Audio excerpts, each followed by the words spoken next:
Hello, hello. How is everyone? It's time to start the day. Unless if you're listening to this in the middle of the day, which is entirely possible because it's a damn podcast. Old radio habits die hard. Welcome into the Eric Zane Show podcast, a daily show where I discuss news, nonsense, and my personal adventures. And a lot of that going on. A target-rich environment, to be sure. So much to cover. Let me start with this. This is such uncharted territory. If you are a fan of my team, the Detroit Lions. There's these things called like power rankings that come out each week. That people who write for a living say, all right, now these are this week's best teams in the whole football league. And right now the Lions are third. That is odd. There's 32 teams in football. And these experts say that 29 of them are worse than the Lions. That is very, very strange to me. I'm trying not to get too excited about any of that shit. Again, I don't watch football. Outside of the Lions, I just don't watch. I have so much going on. In fact, when I watch the Lions, it's usually on my phone when I'm making Sunday family dinner. Like when I was preparing the sweet and sour chicken fried rice spectacular, the Slaughter the Turks chicken. I can't even think of the name. What the fuck am I doing? My fantasy football team. I don't watch the games that my players are on. I don't do any of that shit. No, I just look at the app and see who's scoring points, which, by the way, I'm 6-0. When it came to the fantasy football draft over at my neighbor's house. You know, it's all these young studs, all these young bucks. As Becca Shea points out, easy, we still do not get the sweet and sour chicken fried rice recipe. What the fuck is wrong with you? You're exactly right. I will write it under where I wrote it yesterday. Recipe times 2. Sorry. You'll get it. You'll get it, I swear. When you make the sweet and sour sauce, after you add the cornstarch / water mixture, I want you to heat it up again until it thickens, and then just set it aside. And maybe warm it up again when you put it over the chicken. A little note that's not in the recipe there. I found that out the hard way. First time I made it, I added the cornstarch water slurry, and nothing firmed up. So I added about 4 more boxes of cornstarch. It was like Quikrete. So stupid. The teams ahead of the Lions. Right now, the experts say Miami is 1. I don't remember 2. So this is all very, very foreign to me.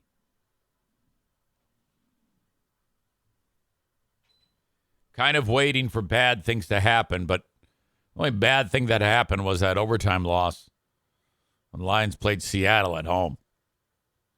Now, it doesn't get easier for these idiots. They travel to Baltimore to take on another first-place team who, from what I'm understanding, they're not that great. Even though they're like 4-2. But still. So I got to pry myself away from reading about this shit. To not get too fucking wound up, and get my hopes up. But it sure is fun when they're successful because, it's been decades. Well, the fact that at a 5-1 start, that is their best start in 60 years. That's good and horrible at the same time. I mean, 6 games into a year to have only 1 loss, and that's the best you've done in 60 years. It just goes to show how fucking horrible these assholes have been for the longest time. My God. So that's kind of like something that's kind of cooking on my brain right now. Also cooking on my brain is the ridiculous discomfort I have in my male private area. Oh, boy. This is some real heat. Now there is a CT scan set for Sunday, of all days, at 8 a.m. down the road at the hospital here. So I think a CT scan is the same as a CAT scan, right? I don't know. They just said I talked to the physician's assistant. They haven't even yet passed me off to an actual doctor over at the urologist. But it's good that I can reach out as soon as I'm having a hard time. So yesterday after this show, I did that, and then she goes, "All right, I'm scheduling a CT scan." So, all right, I'm putting an order in. I scheduled it. First one available is Sunday. Then the latest issue, my balls start hurting. Like both balls start hurting yesterday. Intense pressure on my bladder. And then I go pee. Barely any comes out, and then that's it. It just seems like there's no space in there. I don't know what the fuck is going on. Chris in Maine says, "Are you sure they said no UTI?" Yes, I'm sure they said no UTI. I took a test. They said everything looks great.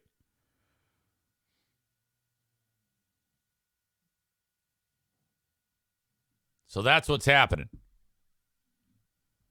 My brother is super worried about me.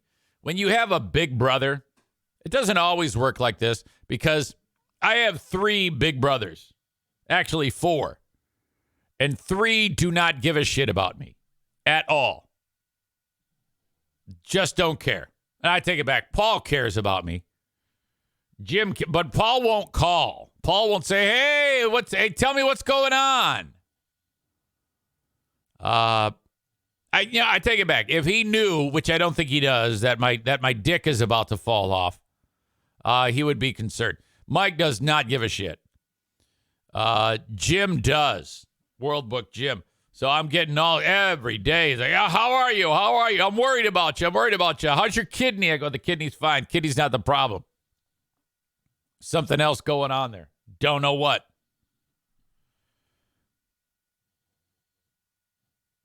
Chris in Maine drops this.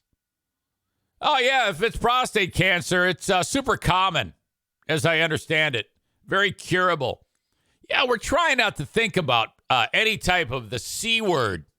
But I don't know. Common sense would tell most people that it's probably a ridiculous thing to even bring up right now.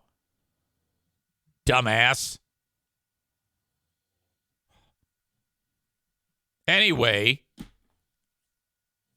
that's why I don't want to bring it up, because jackass shortstops like Chris are going to be like, "Oh, yeah.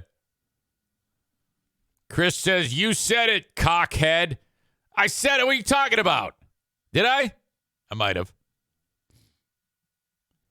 Aram says, "I would go to the urologist's office and not leave until they figure this out." All right, I'm working on it.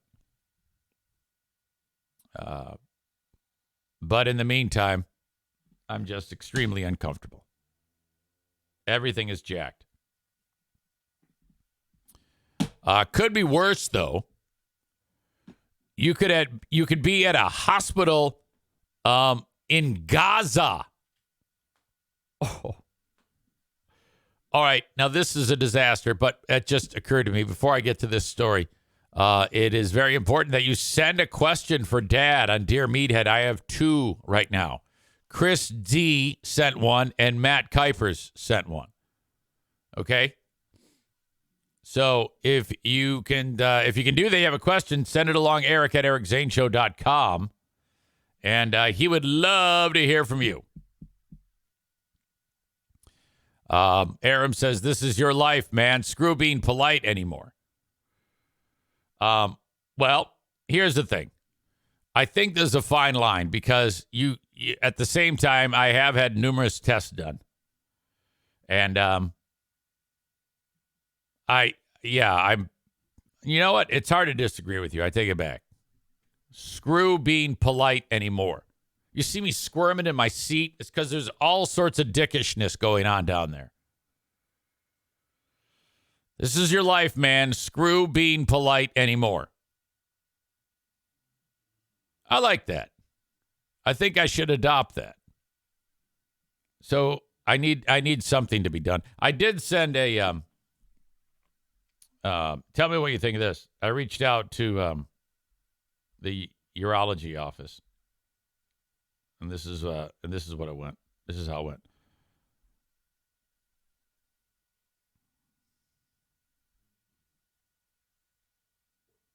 Hello.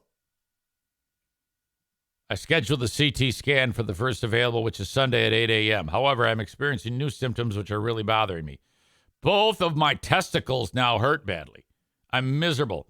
This is new since the last time I contacted you the other day. What should I do? Have you tried any medications for the pain? And I'm like, I have not. I will try some Tylenol. I can't take ibuprofen. Well, yeah, okay, great. But I want to know what's causing it.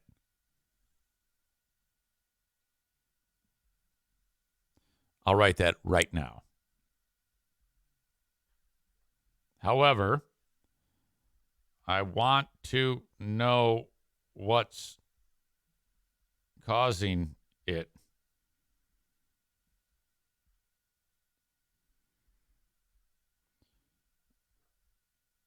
Promptly is preferable.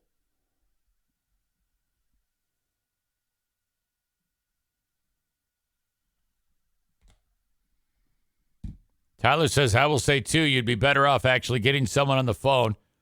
They're usually very dismissive with those My Health messages.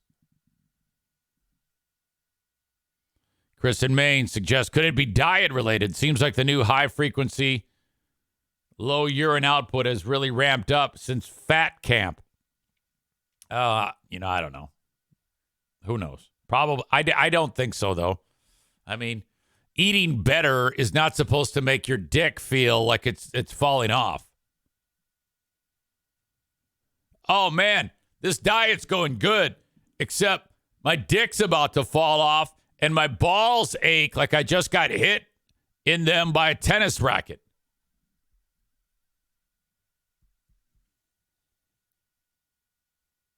Aram says, offer them more money if that is what they want.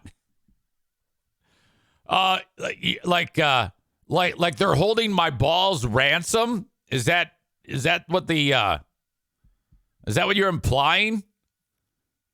This isn't Cuba. The fuck are you talking about? Hey, if I slip you 100, will you check out my cock? He says they won't take it, but it escalates the severity to them.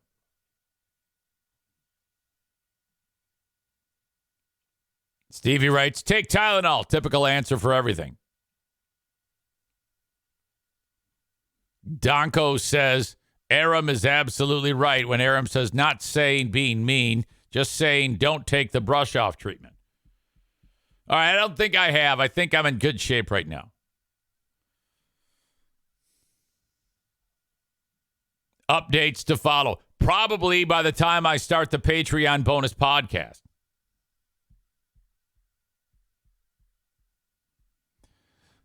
Tyler writes, you have a backup of urine and now a backup of jizz. So both your bladder and balls are on the verge of explosion right now. Autopsy shows he died of exploding balls.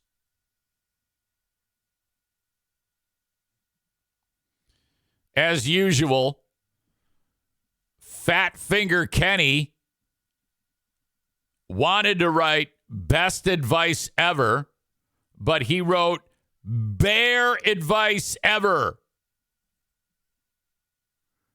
One of Kenney's fingers is the size of my foot.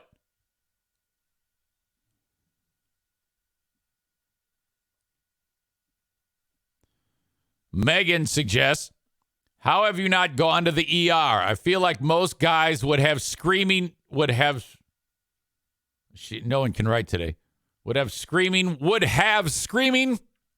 ball pain.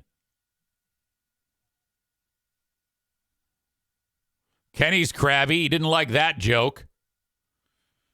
He writes, like you never have typos, and then says, fuck off, dick.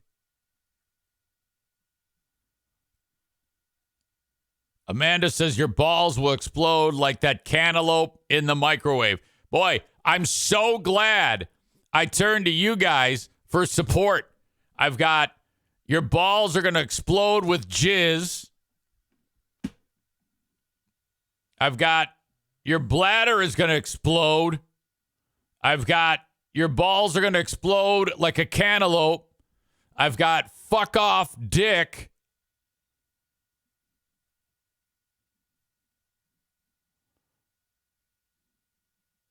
Megan says, no, you would have gone in screaming with ball pain. Becca Shea says, you'll be okay, Eric. Well, thank you. Did I mention Dear Meathead? Send a question in to Dad, maybe based on what I just got done talking about. Eric at ericzaneshow.com. Email on the Shoreliners striping inbox. All right. So a lot of you are waking up today to the news that in Gaza, a hospital got blown to smithereens, supposedly. All you hear is that a hospital is blown up and 500 patients were blown to bits in the hospital.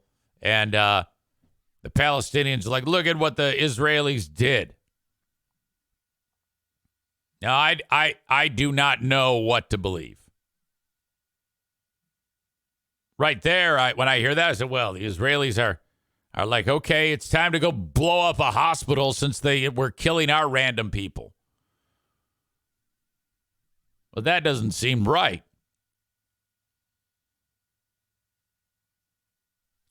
So the Israelis are saying, no. We had nothing to do with it. And we've even got proof. It was another terror organization in Gaza, not Hamas. Some other group. Who knows what the fuck their name? I think they're called like the Israeli Defense Fund or some shit. And Gaza's like, look, here's the proof. First of all, a lot of it is just Israel's word against everybody else's. And nobody is going to believe that. Okay? For sure, no one in the Arab world is going to believe that.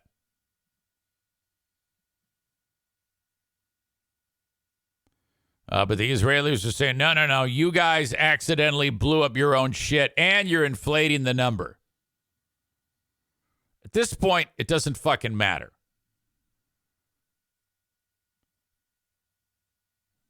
This is the type of thing that when you have people that are pissed off and just looking for a reason to get in on the fight, this is going to do it. This is like the Arab Jew version of and highly escalated of Montgomery Brawl. Right there, when someone blows up the hospital, now you've got the guy swimming across the thing to get on the dock who's swimming to a fight.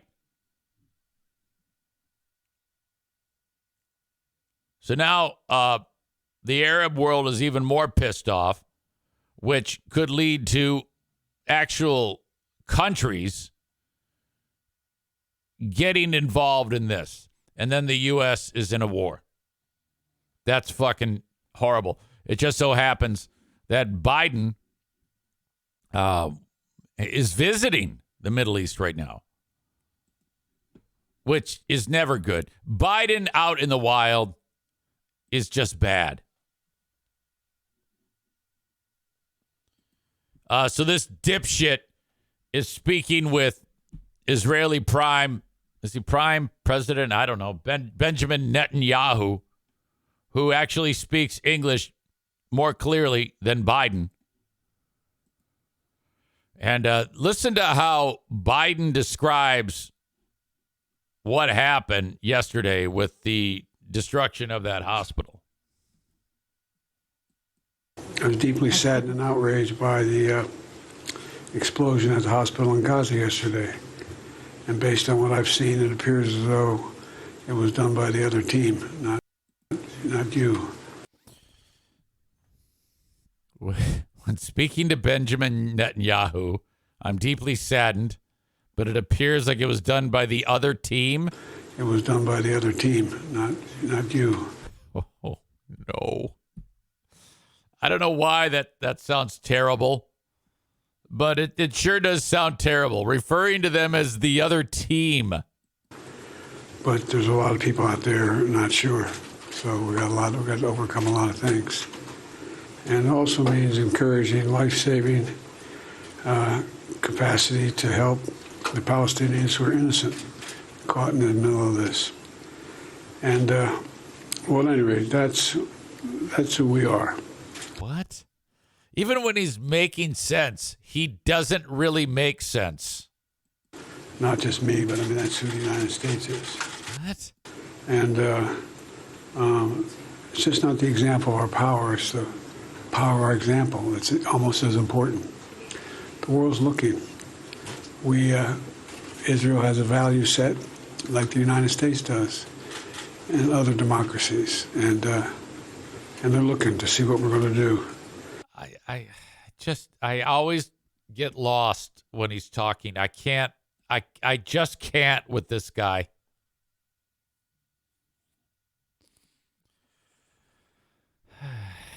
Look, we gotta talk. Are we at a point where Biden is so lost mentally, cognitively, that we need to actually start thinking about supporting Trump? Is that on the table?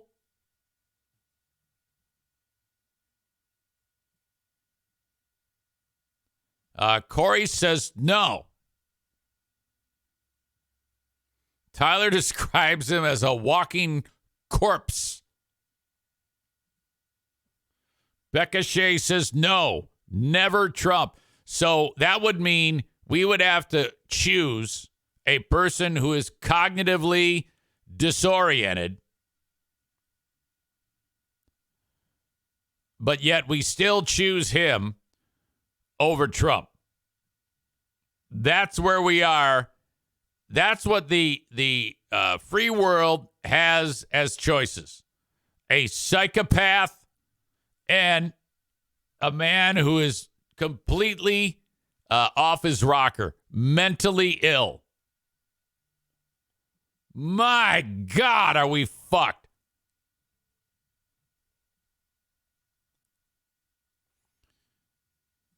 Linda says she only supports our Trump on this show because he's hilarious. Well, that's Trump.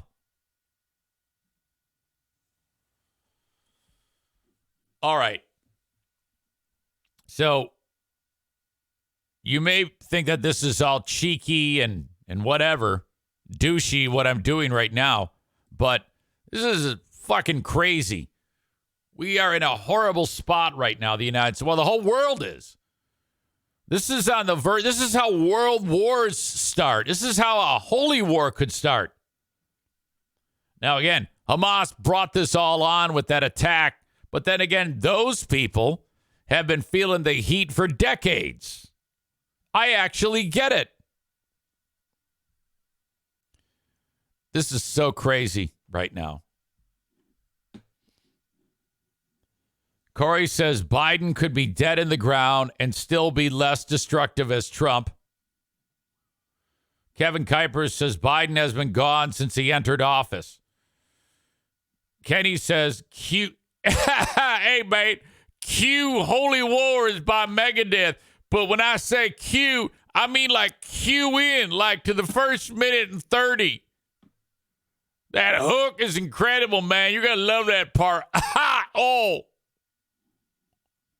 Remember those days? Chris says destructive how? I don't know. Destructive to my psyche. Hojo Potatoes says if the world offered more opportunity to live abroad in developed nations like those in North America and Europe, many Palestinians would happily leave. So are you suggesting that other Arab nations would not allow Palestinians in? I think we're seeing that on the southern border of Gaza. The Egyptians are like, fuck no. We don't want your trash. Get out of here. I think that's what you're suggesting. But he says opportunity to live abroad in developed nations like those in North America. And I think there's a lot of those. I think there's plenty of regions in the Middle East where it's very forward. Hojo Potatoes adds maybe they don't want to go to other Arab nations, and those nations have millions of Palestinians already.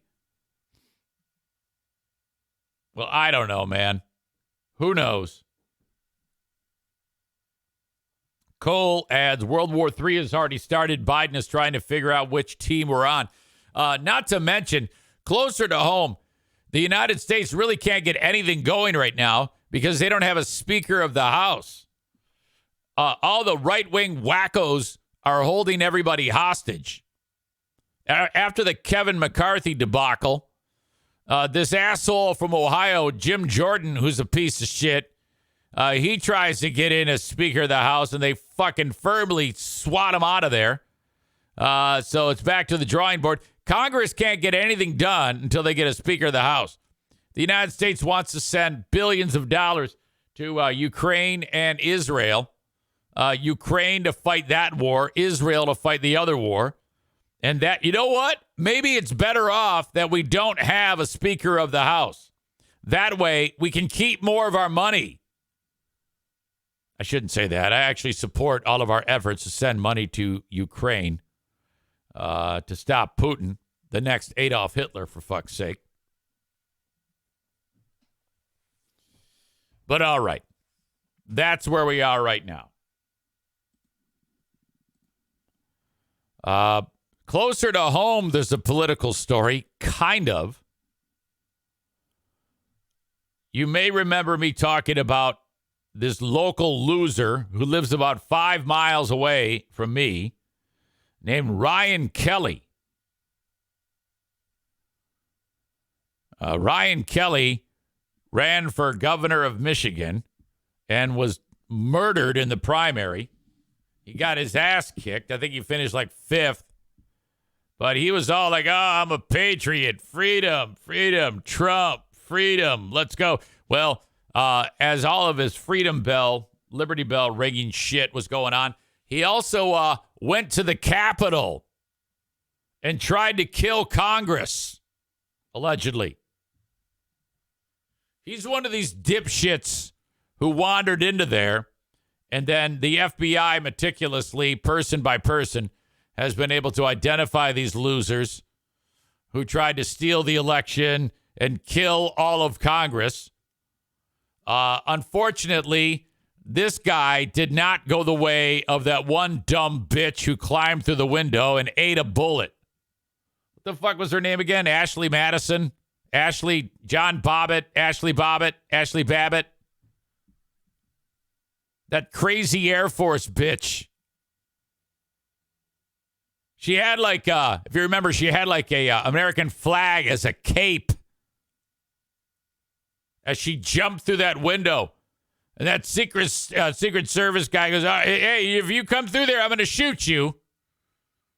And she, boom. That's it. You do not pass go. Well, this asshole, Ryan Kelly, was of that ilk. And during the campaign for Michigan governor, they were like raided his house and shit, and they arrested him.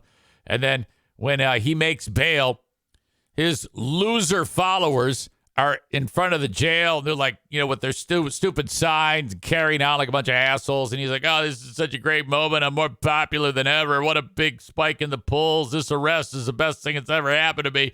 This is great. Everybody respects me in my shithole town of Allendale. And then, boom, he gets his ass kicked. And now he's going to prison for 2 months. Now, I don't know if it's prison or jail. I think it's prison. And he got fined $5,000 over this deal.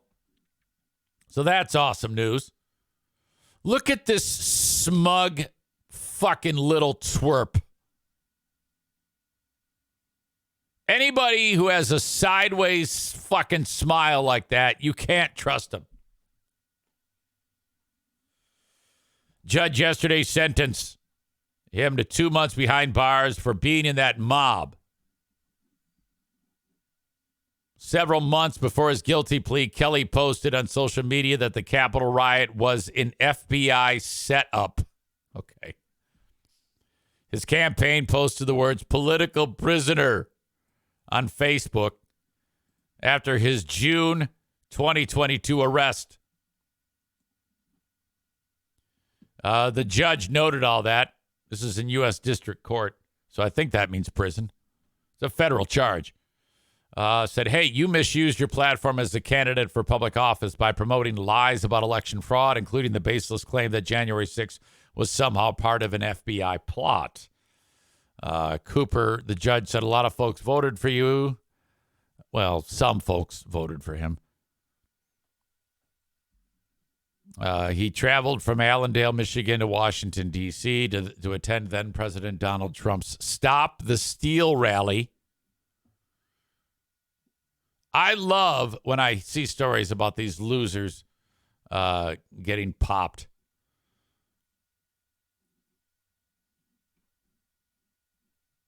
Kelly told the judge that he wanted to see receipts. Wait a minute. Kelly told the judge he wanted to see receipts supporting Trump's claims that Democrats stole the 2020 presidential election from him. Those receipts never came, he said. That is a betrayal, and I was misled into believing those things. So that sounds to me like he's pointing the finger at Trump. You know? He was, I love it when these assholes act like they're so stupid that they were tricked into thinking that that was true. You know? Like whenever any of you guys try to tell me something, I don't believe it. Like every time Kenney says something that just, there's no way I believe it. When he says that he's, doing this or that, I'm like, yeah, okay, right. I'll believe it when I see it. But he said he does not blame Trump for his conduct on January 6th. He did invite us there, but my actions were my actions. This is him right here. This is one of the pictures that got him in trouble. Here he is. Look at all these guys with pissed off looks on their faces. Here he is. He's screaming, come on, let's go inside of there and butt flop. Fuck. Ruined that joke. Here he is being a patriot with all his patriot pals. God. See what I mean? That American flag there. These assholes have ruined the American flag. If someone has the American flag, like on a T-shirt, I don't want to talk to them. I'd be more likely to talk to someone and engage them if they had a flag of North Korea right now than the American flag. I'm just being honest. These guys, it's not the American flag. It's not what the American flag stands for. It's what these cocks have done to the American flag.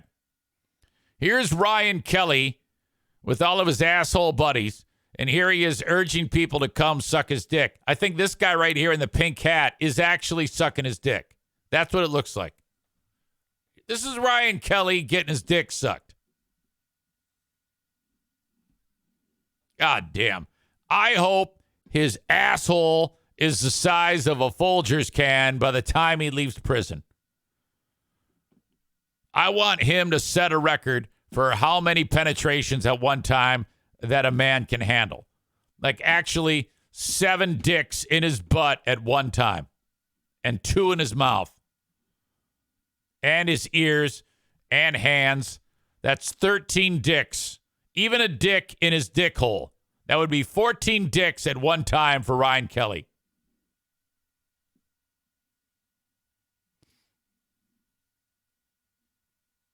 Ryan Kelly will set a record in prison for 14 dicks in his body at once. He's going to gain like 30 pounds in dick alone.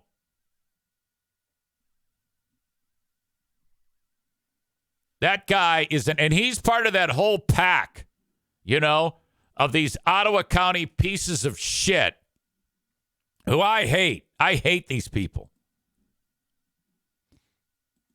You know the ones. They've been causing trouble for so long. Making life difficult for everyone. Like this one.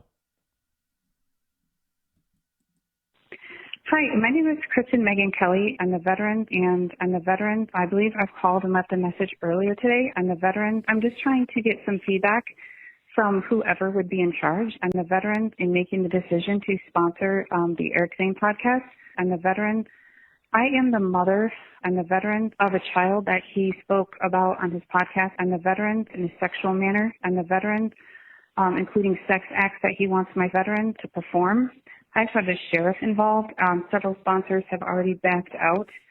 And I'm the veteran. I believe in nonviolent free market solutions. I'm the veteran, so I greatly support free speech. I'm the veteran, but this is not protected speech. I'm the veteran when discussing sexual acts of a veteran. I'm the veteran. It was an attack on me and my family, and I'm the veteran. It's one thing to have an opinion of adults, but again, it's not protected speech to speak sexually about a 7-year-old girl. I'm the veteran. If you would like to see the evidence, and I have seen on social media someone is messaging people to not talk about it. I'm the veteran, but they want your business to know that your name is slapped behind the screen when he's saying these things. I'm the veteran. You can call me if you'd like. My number is area code 405-694-8344.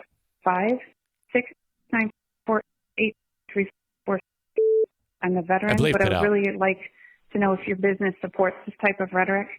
Area code 405-694-8344.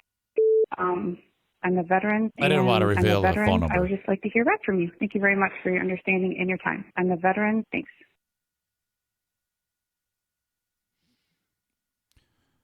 Tyler says, quote, my child is also a veteran.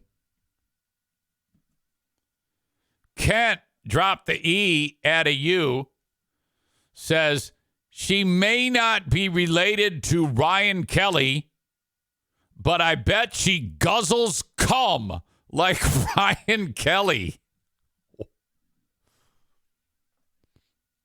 Megan says, I've heard something like this before. In person. Kenney adds, hey, driving through town, I got spotty coverage. It just messed up. But I still heard I'm a veteran about 6 times back to back.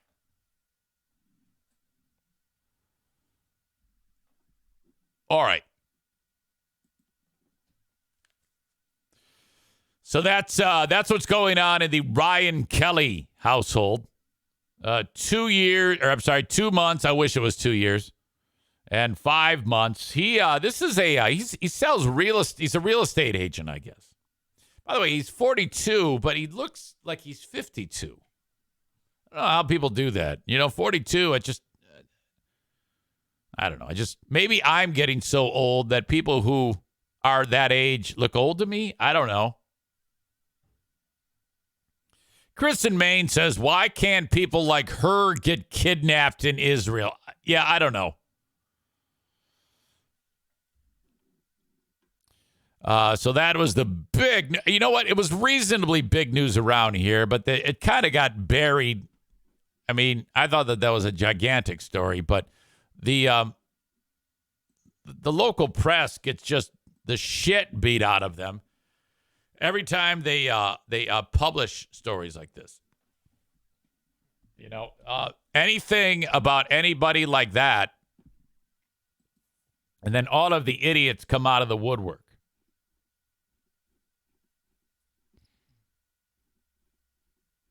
Like if I go to the Facebook page of like one of the local TV stations that covered this story,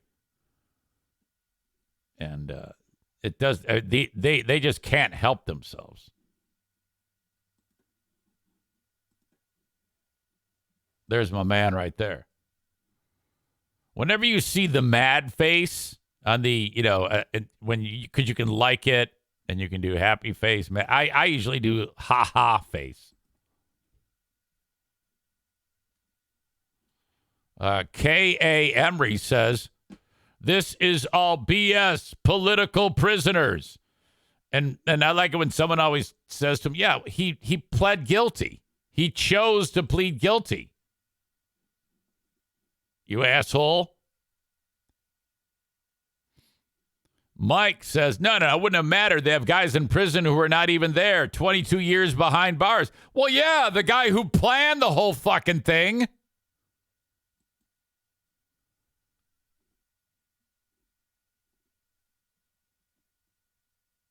What a joke. You've got to be kidding me, said somebody named Levi. Boy, I don't know. Fuck. This one. The soap. Pick it up with big burly black guy. Jesus. All right.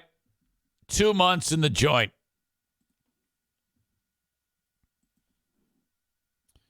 Kent dropped the E out of you about our pal KMK. Says she claims she's a veteran, but what are her credentials? There's a big difference between combat veteran and a Coast Guard Reserves veteran. Oh, yeah. The thing I've often talked about this. I am always suspicious of people who announce that they were a veteran. Oh, I don't care who it is. And I don't care how they announce it. I don't care if they announce it with a bad-looking trucker hat. The only ones that, to me, should be allowed to wear it, barely, are Vietnam and older. Right now our Nam vets are old as shit. But, when you're that old, whatever you can have to make you happy and satisfied with life. Korea, I think there's a handful of World War II veterans left. I mean, can you imagine if you were walking around with a hat that said Civil War veteran or War of 1812 veteran? I don't want to see a guy walking around with Operation Desert Storm. That was a fucking turkey shoot, okay? We kicked the shit out of them. You might as well have a hat that says, I killed Iraqis. Or I killed Iraqis in Kuwait. The only guy that can wear veteran hat, as Chris says, is dead guy.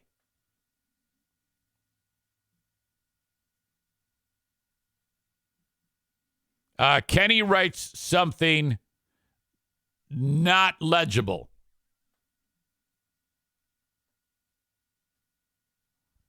I don't understand what you're doing with your phone. I'm only going to read your typos now. Idiot wrote, hey, comma, KMK day 6 is cooing up next month.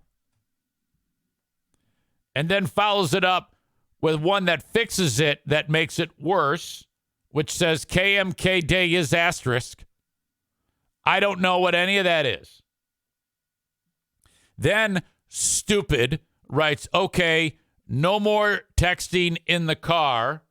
And then after he writes no more texting in the car, fuckhead texts more in the car. You know what? I'm going to save your life, idiot. You're not supposed to be texting and driving anyway. Everything about you is dangerous.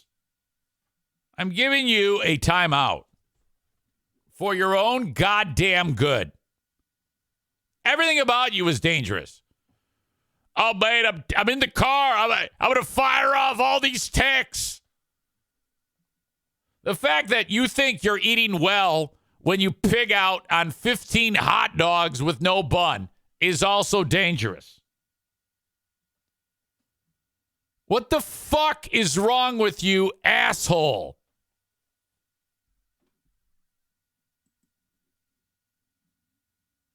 God damn.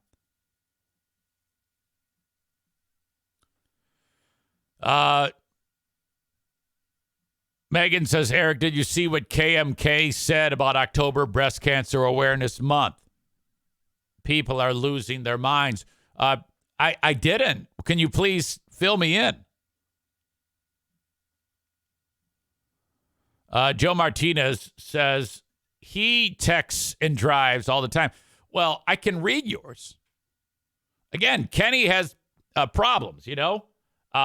He can barely fit in the seat. His hands are gigantic, like the size of fucking Snuffleupagus' hoof. And he can't read.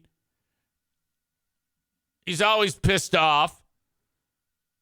And he's driving a car. I mean, come on now. No more texting for you.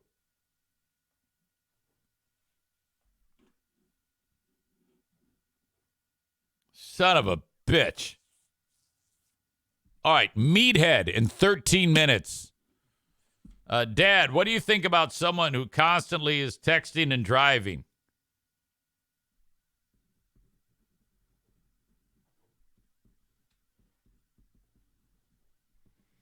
Can ask him about that. Can ask him about my ball pain.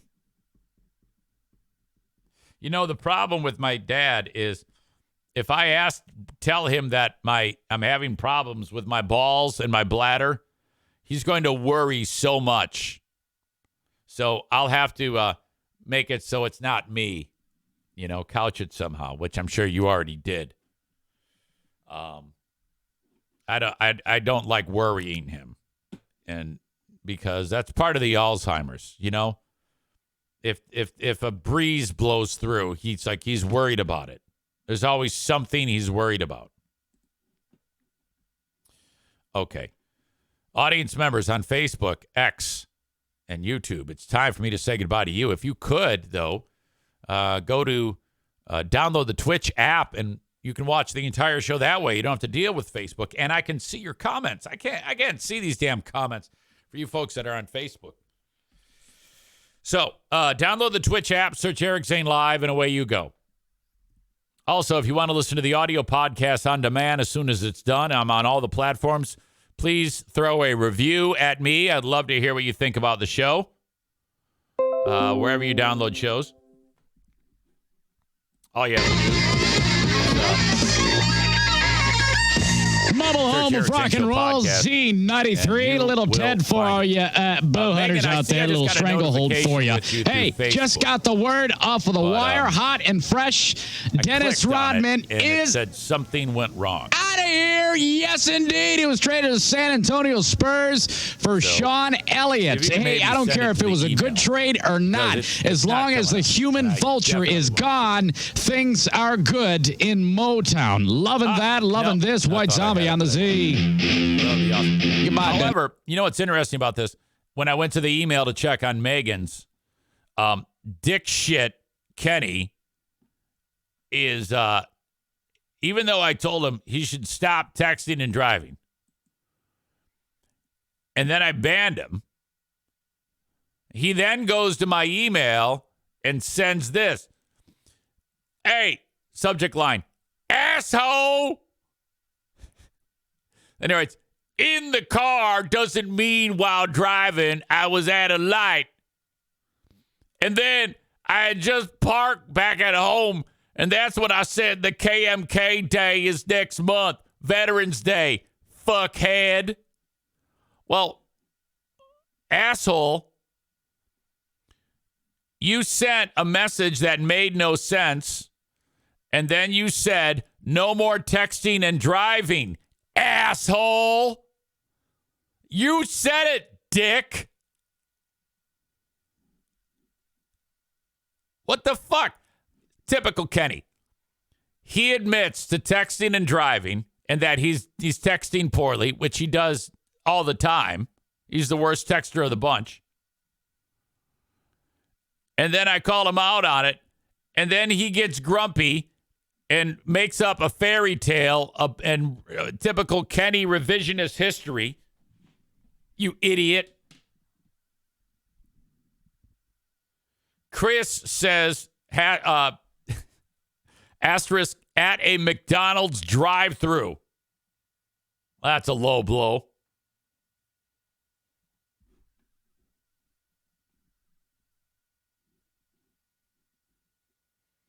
I'm not sure.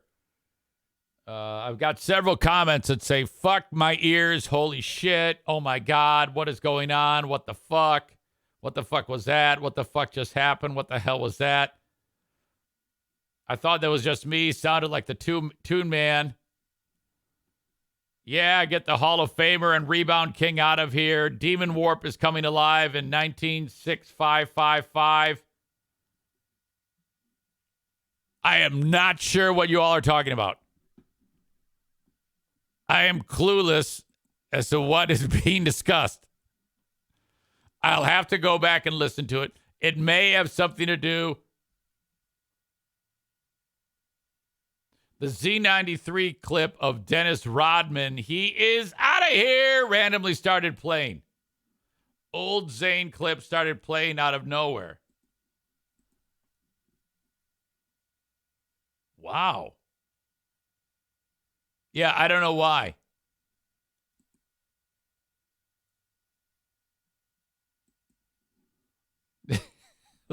Tyler says very loudly. Folks, I didn't hear that. My apologies. Shit. I was too busy making fun of Kenney.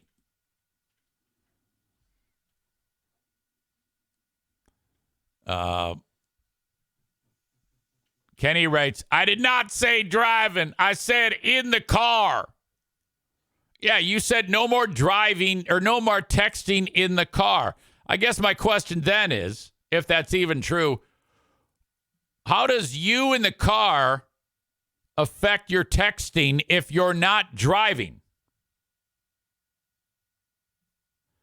Does that mean that if you're not driving, but in the car, you text bad, but if you step out of the car, you will then text well? You asshole.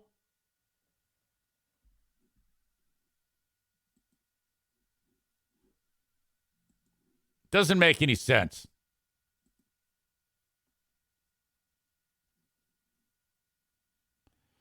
Kristen Megan Kelly wrote on her social media, hashtag Breast Cancer Awareness Month. That time of year when Big Pharma and shady organizations push breast cancer screening methods that cause cancer. Well, this is actually great news. Because we all know that breast cancer screening methods are essential to early detection of breast cancer.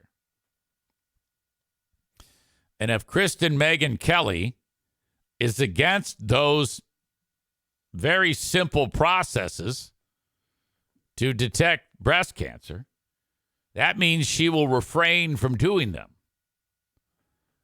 And that means there is an increased chance that she will die a horrible death from cancer. And that's something we can all get behind. Thank you. Have a nice day. Oh, that's great. Now, that is coming from the wife of the guy who's going to be in charge of the health department, more than likely. That's where I live. Why do I think that all of these people are going to die horrible, painful deaths? I think it's funny. She needs to keep it up. I remember in that latest edition of Who Are These Ottawa County Fascists? She was so busy telling us, she was busy telling us that she was a veteran. And then talking about all this crazy, wacko, anti-vaccine shit. And then what I noticed is she seems to be the type that needs to join fraudulent fat fucks or master waiters, because she used to be hot, but now she's not, and she knows it. And she took the time, because it's bothering her, to work in that she is on, quote, a personal weight loss journey. When you say I'm on a personal weight loss journey, you're probably better off saying I'm trying not to be so fraudulent and fatty and fat. I'm trying not to be so disgusting. Okay? Kenney would never say I'm on a personal weight loss journey. You know? Hold on a sec. Darla, no. No. Hey, hold on. She's eating the chair. Hey.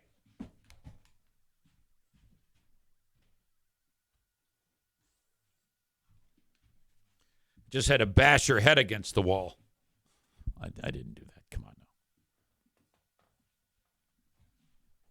All right. Moments away from Dad on Dear Meathead. I've yet to say goodbye to everybody that is enjoying the show on Facebook, X, and YouTube, but I will now. Oh, before you go, don't forget, tomorrow is a big fraud Thursday. And I gotta share this with you. It's really funny.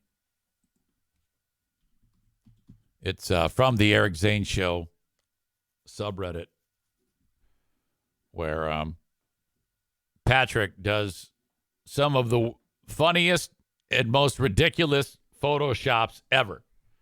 He slaps them together, and they're just ridiculous. Darla! Sorry.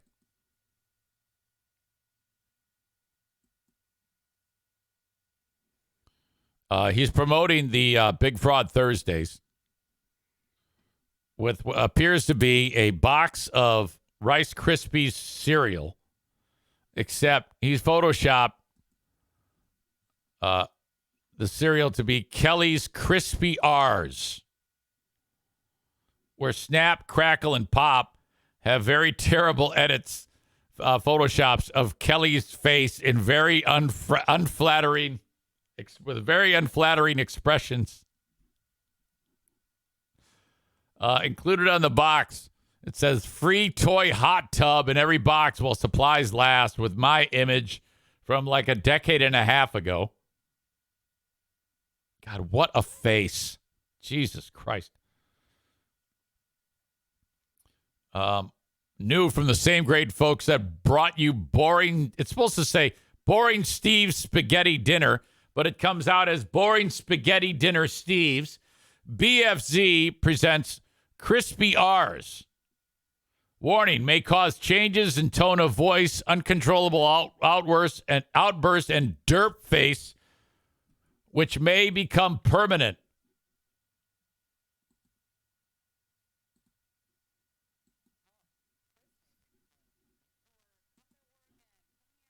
Algorithms are incredible. For crust, cripple.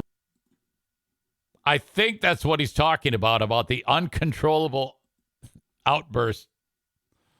I had Led Zeppelin too. Ah, come on, guys. This is damn temptation. Shad. Are you ready to play trivia today against Hot Wings? Yeah. And I said, just look at my arm and my hand. I'm just sleeping and getting eaten by mosquitoes, sir. I had Led Zeppelin too. Ah, come on, guys. This is damn temptation. Shad. Hey. I'm Kelly and Taylor Tomlinson. Hey, I work on a radio show. You want to have an interview? Do you want to? Oh. Hey, I work on a radio show. You want to have an interview? Do you want to? Corey writes that someone shushed her. I never noticed the shushing. I had Led Zeppelin too. Ah, come on, guys. This is damn temptation. Shad. Oh, someone's going, shh. Someone shushed her. Oh, God damn. Well, nice job, Patrick. I appreciate that. I'm sure she's a great person. All right. I swear to God, I'm going to get rid of you guys. I got rid of almost all of you. Facebook and X, thank you. If you want the rest of the, if you want, fuck it. I don't care anymore. The open and live stream of this show brought to you by Frank Fuss from My Policy Shop Insurance. Did you know that Frank can save you hundreds of dollars a month? You have your personal health insurance from your employer. For your boss to insure you, it doesn't really cost you that much, just you. But then you add in wife, 2 kids or 3 kids. Now you're looking at, $700 a paycheck. Maybe less, maybe more. But, let's say you get paid twice a month.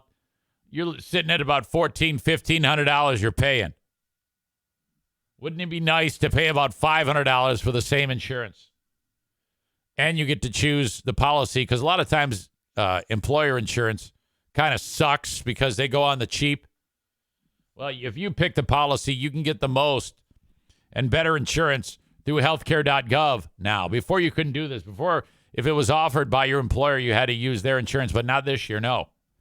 You go ahead and use your insurance, pay your $80 a paycheck for it, and then get the rest of your family insured through healthcare.gov. Now, it's really set up for people like you so that the government pays for a good portion of the premium. I'll be totally honest with you. For Eric, Diana, Madison to be insured, that's a $1,900 a month premium on the health insurance. $1,900 a month. I pay $575. That's fucking great. And it's awesome insurance. That's how I'm able to get that CT scan no problem on Sunday. You can take advantage of this too. The government gives you a tax subsidy for it, provided you keep your earning at a certain level or below. And I happen to be at that point. Okay, I'm good to go. And it's actually a pretty high threshold. Frank will tell you all about that. It's well worth the 10 minutes it takes to call Frank and get the lowdown on this. Say, hey, EZ's talking about this thing with healthcare.gov where I can keep my insurance through my employer, but my family can take advantage of healthcare.gov. Is that right? He's going to say, yeah, that EZ, I love them.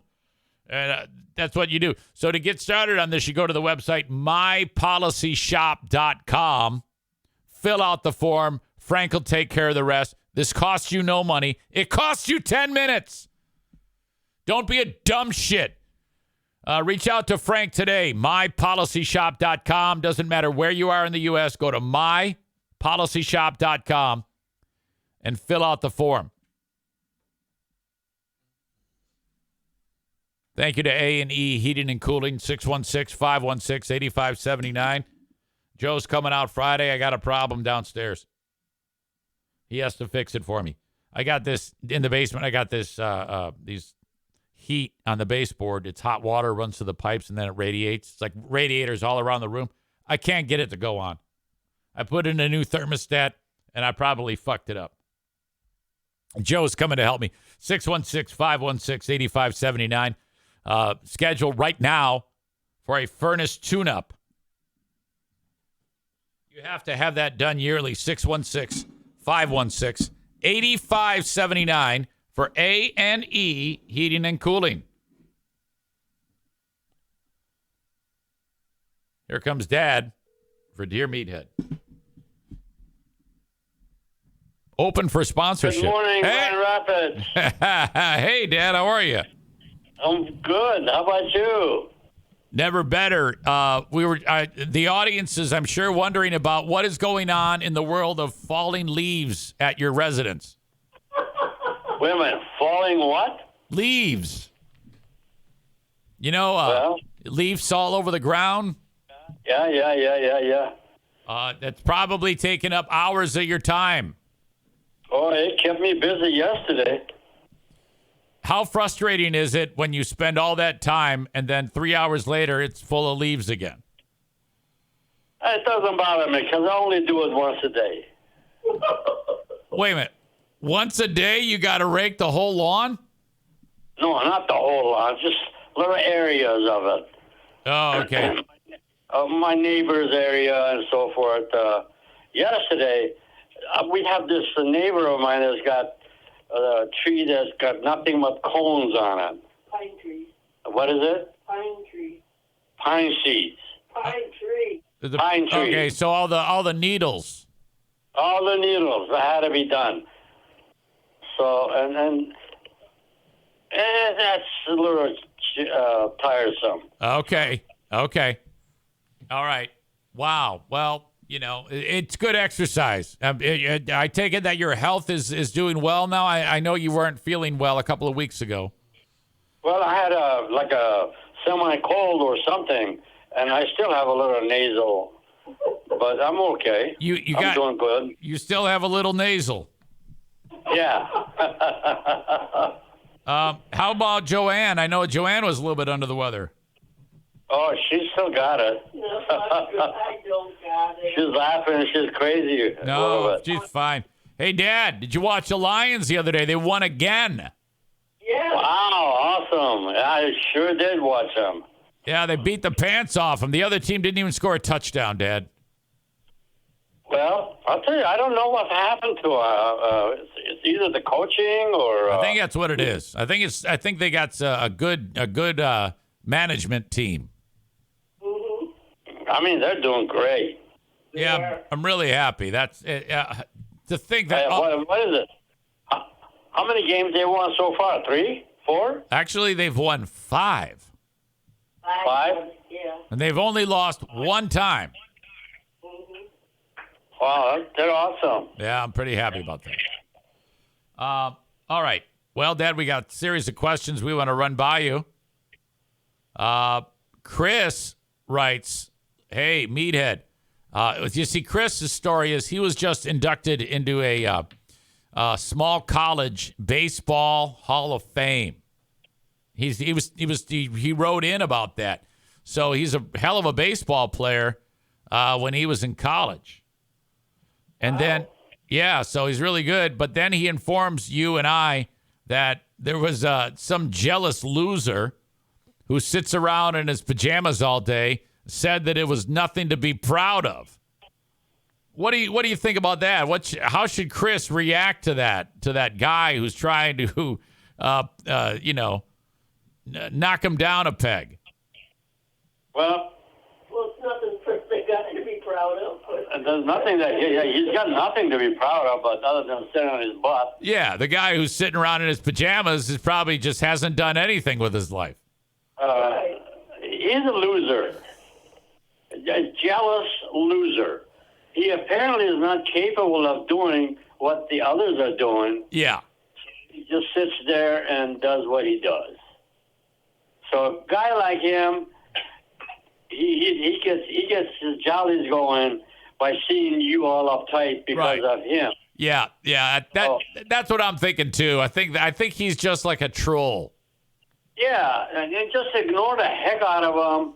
Don't even think about him, let alone say something. Yes. Screw that guy. Yeah, the sooner he all of a sudden starts not getting any. See, he's getting attention right now. Right. Yeah, because Chris is like saying, "Hey, come on, knock it off." No, forget it. Don't even say nothing. Like he wasn't even there. Yes, his word means nothing. No one even loves that guy. That's right. So, hey, you see, he gets his jollies when you sit there. Hey, you're a loser. Now he's got a name. Yeah. Uh-huh. Yes. So, take the name away from him. All right. Excellent. And then Chris adds, thank you, Joanne, and thank you, Meathead. It's always great to hear from you, and thank you. I appreciate your loving wisdom. Well, I thank you so much for you acknowledging it. I really don't deserve all of those good things that you guys are saying, but it's a nice thing. Thank you. We're proud of you. Okay. We're proud of you. Yes, of course. That's something to be proud of. Yes. Dear Meathead, should we respect veterans who did not die for the country? Like, Oh, my word. No. Of course we should. no, yeah. What he's asking is, if a veteran goes to war but doesn't die, should we still respect? But I mean, he did fight for the country. Should we respect those veterans? I respect the uniform that they wear, and then when they're in it, they are to respect it. Even regardless of whether they live or die, right? Absolutely. And then he asks, what if he says his neighbor is a non-veteran who always talks crap about veterans? What should we do with that guy? Put him on the island? Well, Absolutely. listen, first of all, he's a loser. You should put him in Israel. He's got to be sent. He's got to be sent. Yeah, my wife thinks that he has to send him to Israel. Oh. Well, that's a mess over there. Yep. Okay. All right. Chris has a less serious question. He's just keeping it simple. He has a couple of breakfast questions for you, Dad. He asked, I think I know the answer to these. First of all, what's your favorite kind of coffee? Well, what is it? So it's a plain coffee. Plain. What name was it? Folgers. Okay, so are you drinking it like with cream and sugar, or are you going black? Just black. That's what I do too. That's my kind of coffee. Well, you're my son, so obviously you do what I do. Exactly. Or maybe I do what you do. Now, I think I know the answer to this. What is the best breakfast food? Breakfast food? Can I fill in the blank? I'm gonna. I predict you're gonna say Cheerios. Well, That's what you eat every morning. yeah, that's what I eat every morning. Now, do you eat them dry or do you use milk and a spoon? No, I just it's in a cup. It's in a bowl. In a bowl. in a cup. You In a bowl. You drink it? No. No, in a bowl. Okay. All right. Do you put milk in it and sugar and all that, or just plain? No sugar. Yeah, sugar's a problem, right? Yes. Okay. All right. Let's see. There's one more here from Matt. I wanted to get this. Let's see. Matt. Hold on. I'm having a hard time getting it. My computer keyboard's acting up, of course, like it does every time. And then I don't do anything to fix it. Okay. Matt writes, Dear Meathead, Well, what is the name? Matt. Matt? He says, Dear Meathead, you and Joanne are much funnier and more intelligent than Eric. I don't think so. He says, what is your favorite joke that you can tell? Oh, my goodness. Oh, my God. You put me in a spot. No, he didn't. Just think of the word bluish. Well, roses are reddish. Violets are bluish. If it wasn't for Christmas, we all be Jewish. There it is. That's the one.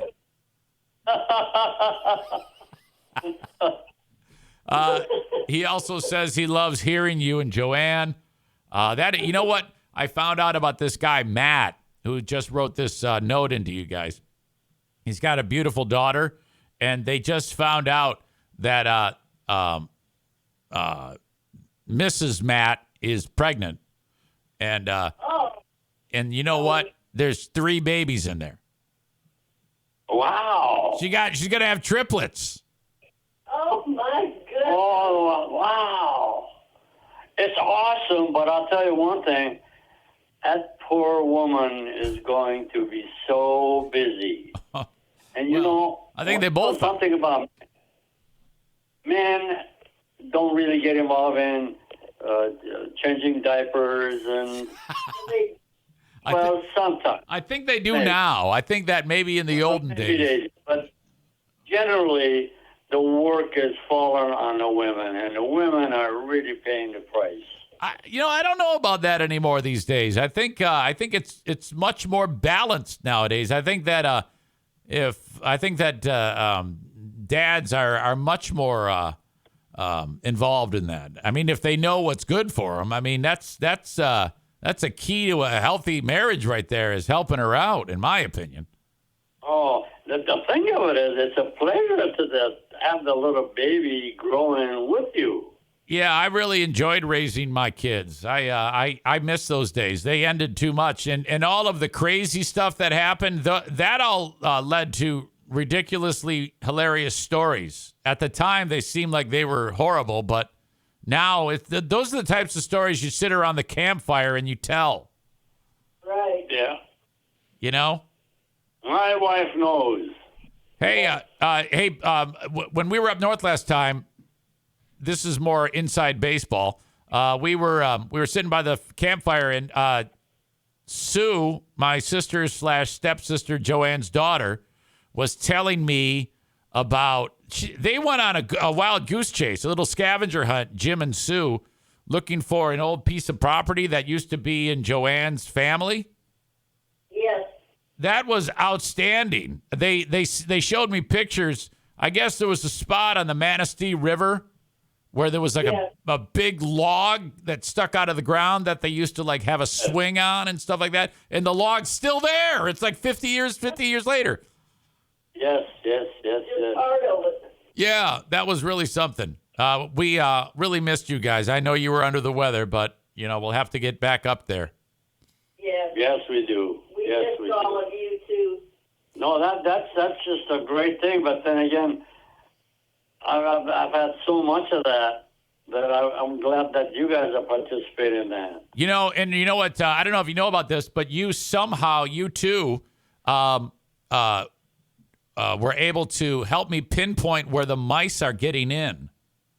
Yes. Did you hear that story?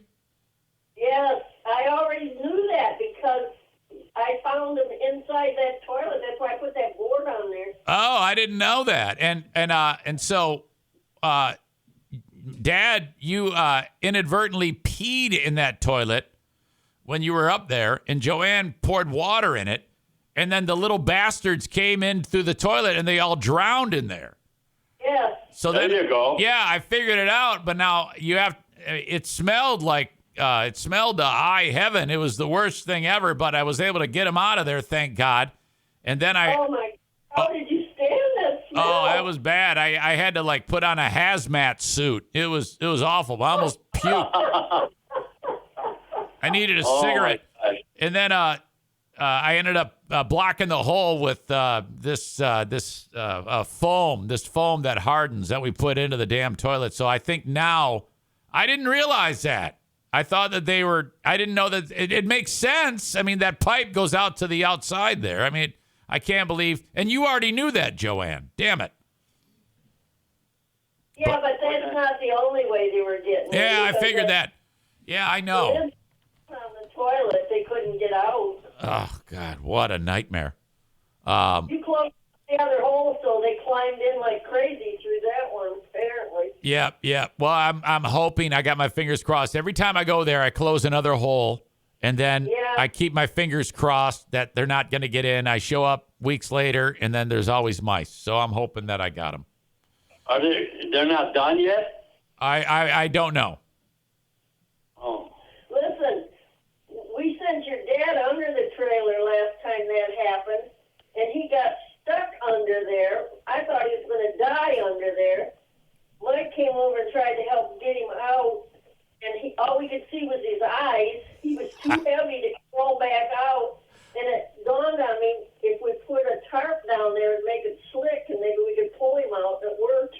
Oh, my God. Of course you figured it out. Get me out of there. You always figure it out, didn't you? Okay, so there was that catastrophe, and then there was the one when he was on the ladder. Oh, my God, yes. And then he fell, and his foot was hung up in the ladder, and he was hanging upside down for like an hour. He didn't fall. He had the ladder turned backwards, and the thing slipped out and caught his leg between the rungs. Yeah. And so And I didn't know what to do, so I grabbed a piece of metal and run over there and hit the thing, and it popped it loose. and then he comes crashing down to the ground. Yeah. Oh, my God. It's a miracle you're alive. I cannot believe it. He's got 9 lives, and I saved every one of them. Oh, yeah. Oh, big time. That's why when that's why. A bunch of cats. Hey, that's why when I go up there, he's always saying to me, "Oh my God, be careful! It's a death trap up there. You got to be." I won't go up there anymore. All right. Looking back on this conversation, we broke down Cheerios, and we know that Joanne still has a little nasal. Yeah. Fine. Oh, he's the one that's got the nasal. He suffers from. All right. Okay, guys. Well, I just like to be all whole, all in one piece, instead of have something to kind of bellyache about it. Bellyache every morning. Thank God you're belly aching. Yeah. We love your belly aching. Can't ache the other way, you know. Okay, gang. Appreciate you so much. Have a great day. It's supposed to be pretty nice, I guess. I guess it'll be a little warmer than it has been. We're happy about that. Hey, I'm sorry? we're going to the farm today to get some vegetables. Oh, all right. Very, very cool. I'm glad to hear that. Hey, hug that beautiful baby of yours. This is a grown baby. Yeah. You mean, Diana. yes, Diana. Diana. Okay. Very, very, I shall. And Joanne, thank you very much. Appreciate you guys, and I love you. Okay, Yeah, baby. too, honey. Talk to you later. Talk to you later. And everybody else, goodbye. See you when? Thanksgiving. Right. All right. I love you. Love you too. See you guys. Bye-bye. Bye-bye. Bye. Nick writes, they are falling into the toilet. No way they're coming up from the pipe. Well, here's the thing. You got to understand. This is a trailer that just has a pipe coming out of the underside of the trailer and then going out into the woods. Okay? That was a jerry-rigged way that he could pee in that toilet for a long time. No one else pees in it. In fact, I could just take the thing out. So, they're scampering up the damn thing and going in. And the toilet lid is closed.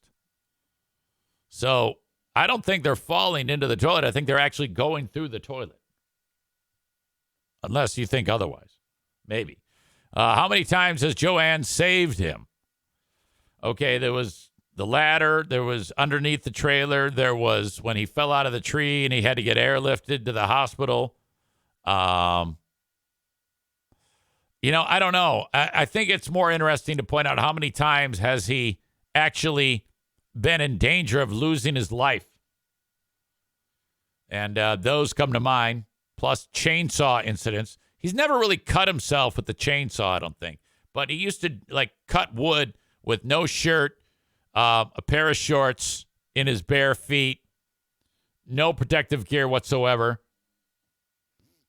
Arc Flash, or Nick says, but the toilet is full of water. They would have to swim underwater through the trap. I find mice in 5-gallon buckets all the time. Yeah, right. That's what I'm thinking they're doing. They can't swim? I'm not sure what you're saying.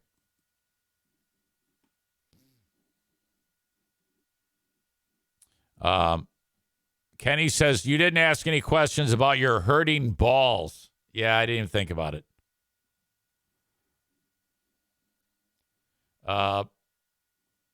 We'll see what's up.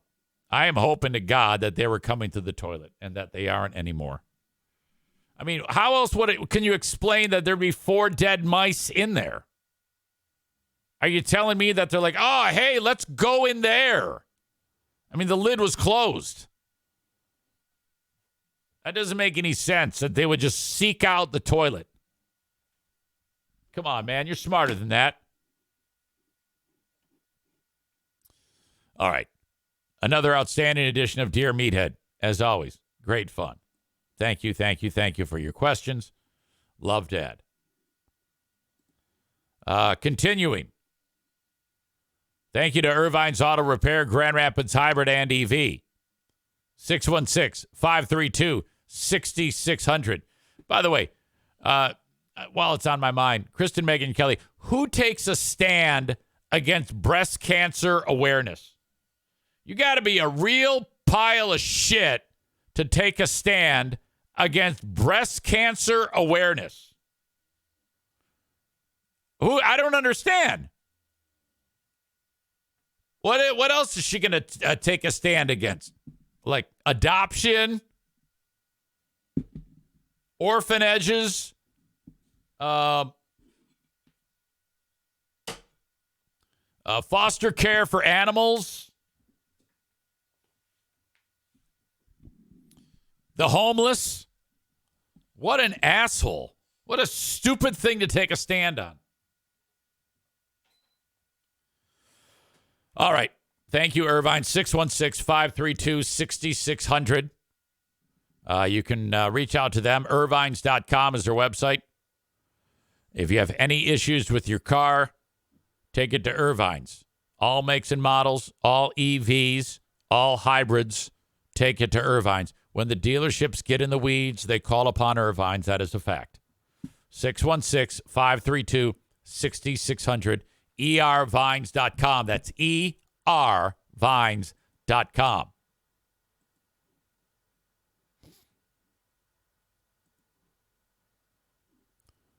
Also, hello to the King's Room Barbershop. I'm going to be at the King's Room Barbershop on Friday, 2:30 to 4:30. Come see me at the brand new location. This is grand opening weekend. Friday and Saturday at King's Room Barbershop, where you can cash in on prizes when you spin the wheel of awesome. Spin that wheel, and you could win free haircuts. You could win free product that they have, hair care products that they have there, not to mention King's Room Barbershop gear. And they're giving away a flat screen TV. Whether you need a haircut or not, come hang out with me at King's Room Barbershop just so you can see the work that they've done there. Say hello to the owners, Colleen and Andy. Say hi to me. We have a good time. Take a picture. Off you go. Or get a haircut. All guys and Lisa Krantz can get a haircut at King's Room Barbershop. You want more details as to their work and pricing, go to kingsroom.net. Now, they have 3 locations. Northland Drive, Caledonia, and the new location, 821 36th Street Southwest in Wyoming, Michigan, next to the costume shop. I'm sorry, next to the costume room. Right? Costume room? Yes. I don't know why I forgot that. Anyway, Friday at 2:30, come see me. Play hooky from work, hang out, 2:30 to 4:30 at the King's Room Barbershop. Matt writes, not Matt Kuifers. It says Mattitude. It says subject line trivia, Kenney, etc. First, I'd love to play trivia again if you're ever short of contestants just for the sake of participation. I don't care about the money. Second, if you have issues and Dale needs a fill-in here or there, a fill-in here or there. Oh, God, you write like Kenney. I'd be happy to sub in for dumber than a former car thief trivia or dumber than a low-life hillbilly trivia or whatever. You're the creator. You can pick a name if it comes to it. Thirdly, and lastly, this stuff with you and Kenney is great. It always has been great content. I'm good with you passing out my email and phone number to Kenney. We're both in the greater Nashville area, and I'm always open to new friends and stuff. I don't know if you still have my number from when I played trivia before, but here it is. Keep on rocking, EZ, and fuck Greg. Oh, of course. Greg's a piece of shit. So that's the best part of that email right there from Matt. So, Kenney, Matt wants to be your pal. He already writes like you. So I think you and him would hit it off. Okay? And maybe, just maybe, you could find a new lover. Because everybody knows about your, you've had a horrible time with women. No fault of yours, of course. So it might be time for you and Matt to start BFing. And maybe that will make you happy. Cole writes, I think he's hitting on you, Kenney. Kenney writes, wait, what is this? It's Matt. He wants to be friends with you. Look, I'll show you the email. There it is. This is the guy, Matt. He wants to be pals with you. He loves you. And I think he might be into roll. Maybe he's into roly-poly dudes. I have no idea. Amanda says anything to keep him flirting, to keep him from flirting with me. Now, I can't say for sure that Matt wants your anus. I think he's just a nice guy, and he wants to make friends with someone who's cool like you, Kenney. We all know that.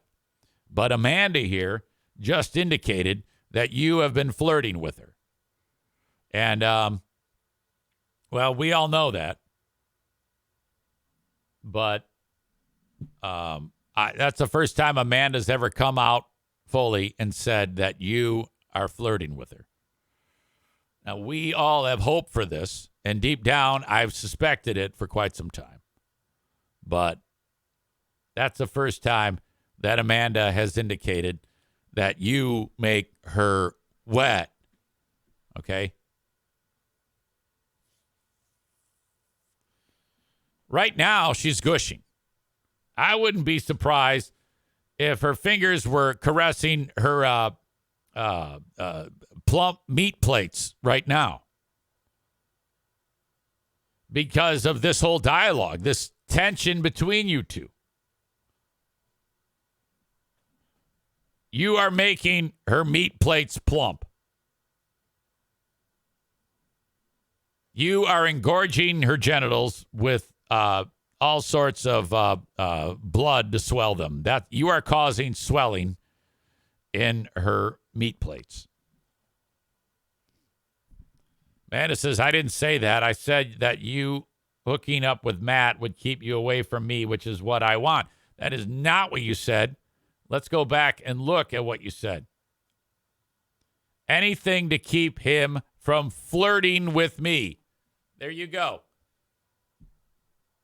These assholes, Kenney and Amanda, they're the king and queen of saying something and then, like, No, I didn't say that. And it's so simple to just go back and look. God damn. Tyler writes, does somebody hear a dripping faucet? No, that's just Amanda thinking about Kenney again.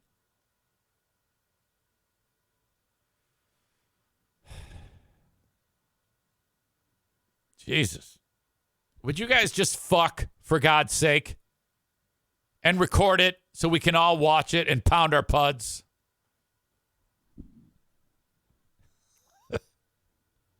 How about an OnlyFans page where we all beat off to you guys screwing? That would be epic. Corey says, fucking disgusting. Oh, no. Okay. I have got to pee. Holy shit. I will be right back. While I was gone, the gruesome twosome are now fighting. It ends with Kenney telling Amanda to fuck off.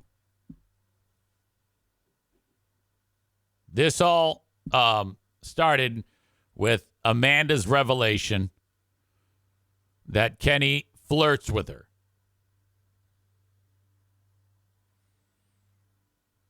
The truth always comes out, Kenney. What's done in the dark will be brought to the light. But I don't know why you always run away from this. She clearly enjoys the moisture.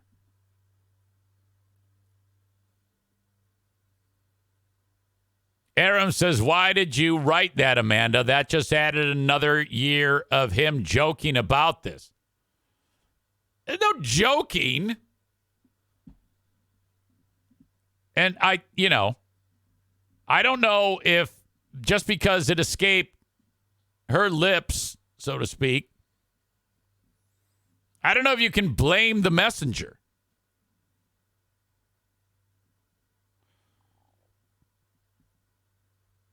Joey Go Blue writes something that I can't understand because, again, I think he meant to say someone is stirring the mac and cheese. Amanda says, well, that's why I said it. I was trying to accuse Kenney of flirting with me. I never said I liked it, and I never said I wanted him to, and I never said I flirted back. I was just messing with him. Well, she's messing with him by revealing to the world that Kenney flirts with her. Okay? Now, I mean, we've known this. Kenney says, for the love of God, I have never flirted with you. Amanda says it was my way of getting back at Kenney for sending Eric that screenshot. And Amanda writes, when Kenney said, and for the love of God, I have never flirted with you. Amanda said, yeah, I know.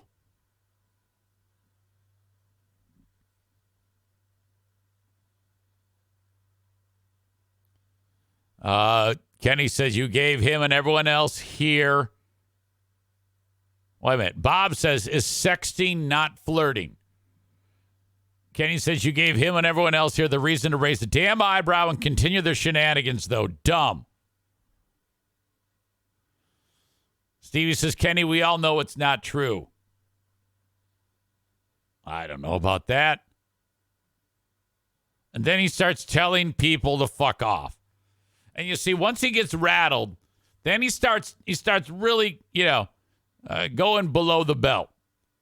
He tells her to go eat some loaded tater tots. Now, I don't know if that's over the line, but that seems pretty intense. Here she is fighting the battle of the bulge, and you're telling her to go eat some loaded tater tots.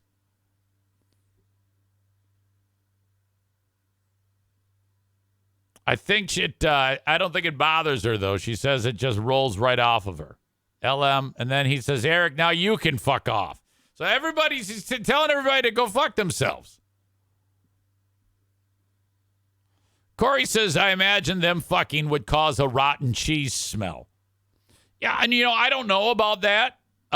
They both seem to take care of their bodies as best as they can. So I'm not gonna suggest that. I mean, fat people can fuck. And if they happen to ever do that or are already and we just don't know it, I can't say for sure that it's gonna stink.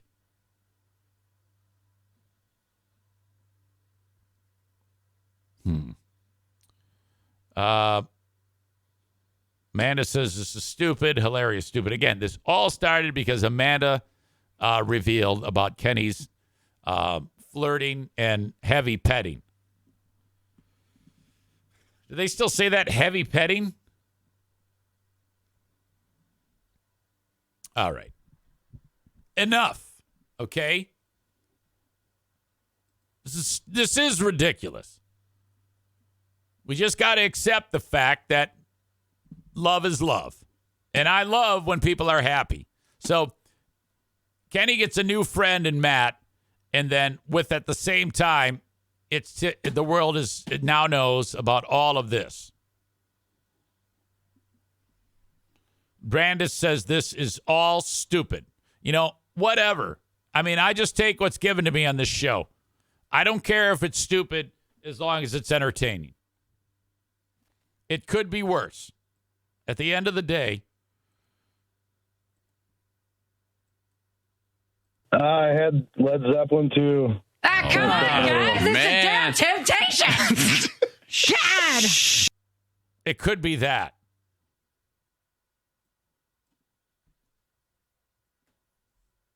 All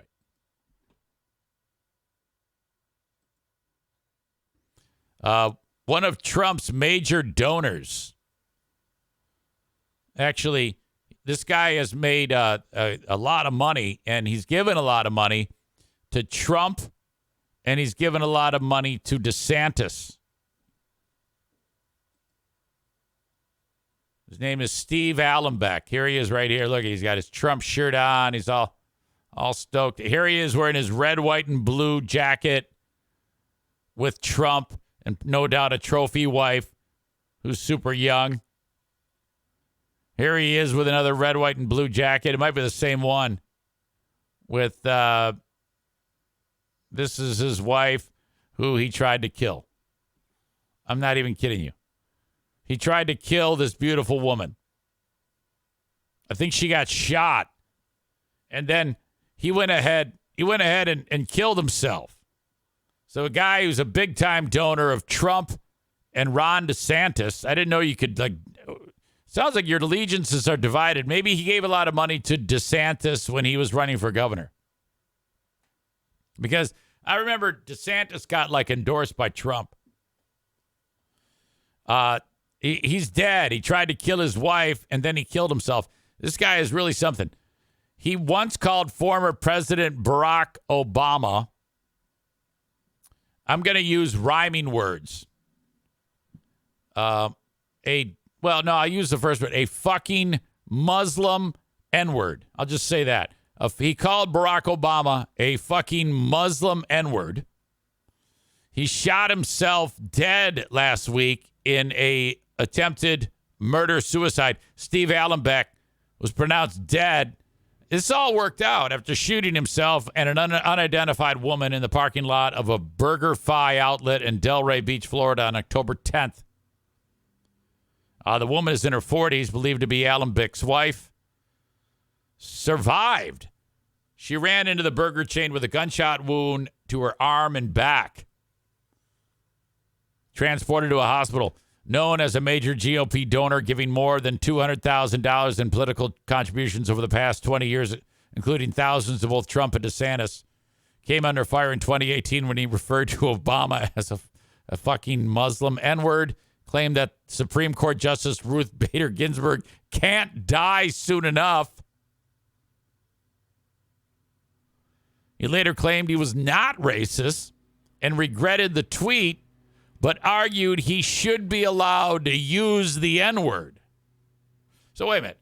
I'm not a racist. I'm sorry I tweeted it, but I should be allowed to use the N-word. That's a Rick James moment right there. And then he drops the, so somebody like Chris Rock can get up on stage and use the word and there's no problem. Yes! But some white guy says it and he's a racist. Really? Well, I mean, I don't really need to unpack this more, but there's something softer about the way a black guy says it. You know? When you say Barack Obama is a fucking Muslim N-word, that comes from a place of hate.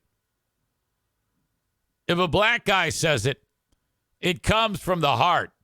It's so much less impactful when a black guy says it. In fact, it's charming. To me, if a black guy says the N-word, that's like a white guy saying my love or honey or pal or friend or my brother. It doesn't matter. It's just so much softer with less impact when a black guy says it. It's actually charming. I love it. In fact, I wish Barack Obama used that word when he was in office. Alan Beck says, I grew up in New York in the 50s. We were the rhymes with bikes. Begins with K, rhymes with bikes. We were the bikes. They were the N-words. They were the Goyim. I don't know. They didn't even try to. Look, in this quote, they actually took some of the, words out here in the article. They didn't want to spell out K rhymes with bikes. They didn't want to spell out N-word, but they were okay with Goyim. I've never heard that.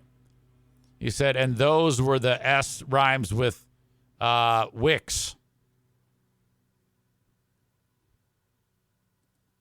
Never heard of Goyim. Yeah. Whenever racist white people say, how come they can, but we can't? I don't know. I'm not qualified to figure that out. If they use it, can we use it? No. Is it bad? Is it worse if a white guy says it than a black guy says it? Yes. Why? I don't know. I don't care. It's sweet when a black guy says it. That is not a bad word. In fact, all black people should go out of their way to say it. And anybody who says that black people, I hate it when black people say that other black people shouldn't say that word. No, they should be able to say that word. I know that sounds crazy, but that's just the way it is. Fucking get over it.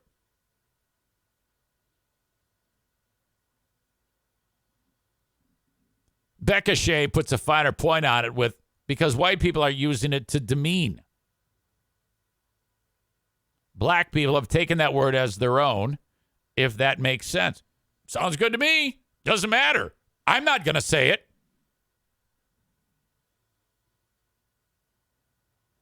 All right? I wouldn't dare say that word. Stevie says, my father-in-law says it all the time, and it makes me nuts. That's why we never invite him to our house. Well, yeah. True. Yes. Kristen Main says, back in the day, racist hatred was fine. It just hasn't aged well. Fucking idiots. Yeah, of course. What about when black people hate other black people who speak white? Yeah, I can't speak to that. I'm not stupid enough to try to explain the way a black person feels about anything. That's like trying to explain how a woman feels. That's dangerous territory. I'm only concerned with me. I don't ever want to be in the business of explaining what a group of people should or shouldn't do. You know, if there are black people who don't like the way other black people are saying, that is above my pay grade.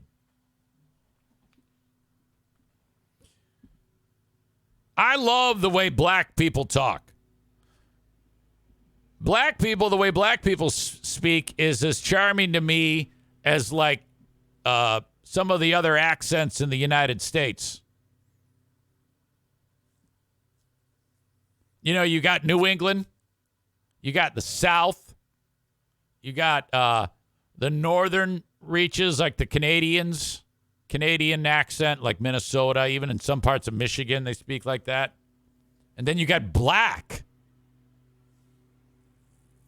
It's fantastic. It's its own dialect. It's its own accent. And we need to love that. I love the way the black people talk.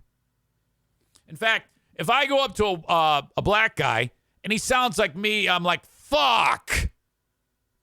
Son of a bitch.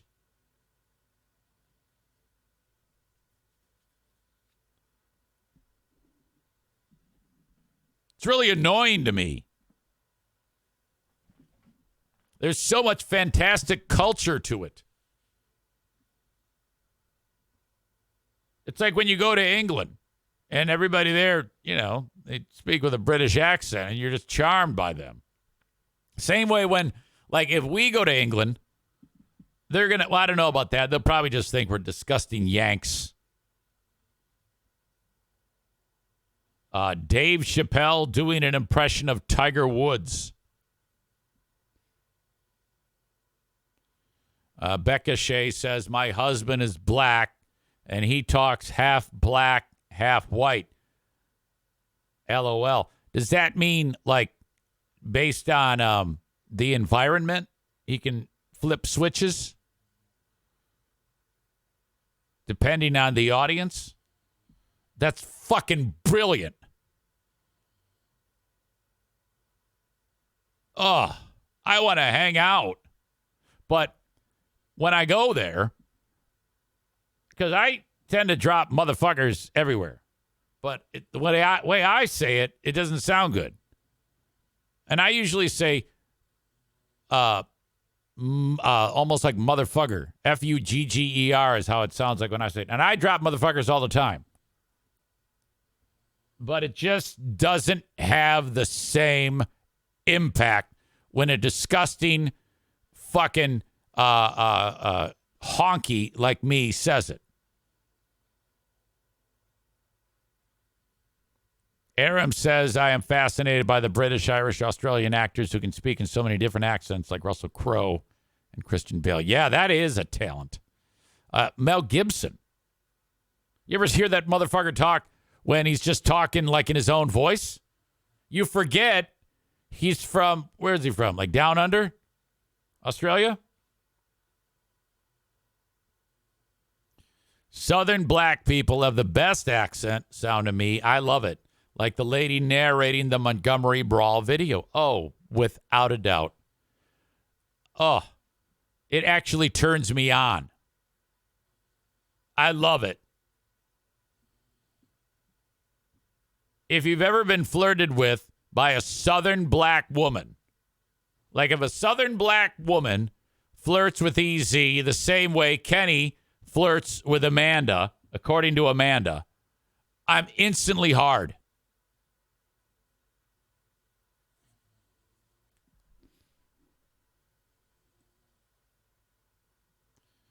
Aram says, Mel Gibson is from Australia. What the fuck? And then Chris in Maine says he's from New York.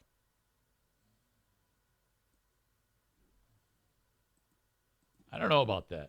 Mel Gibson, country of origin.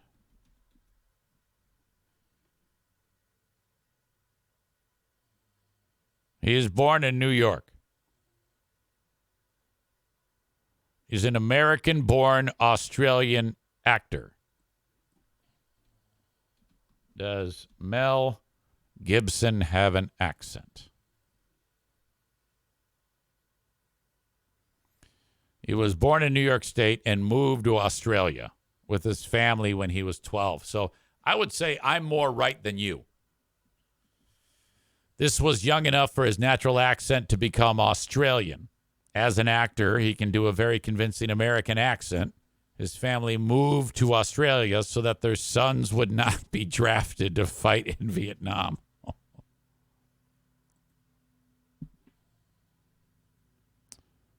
Let's see.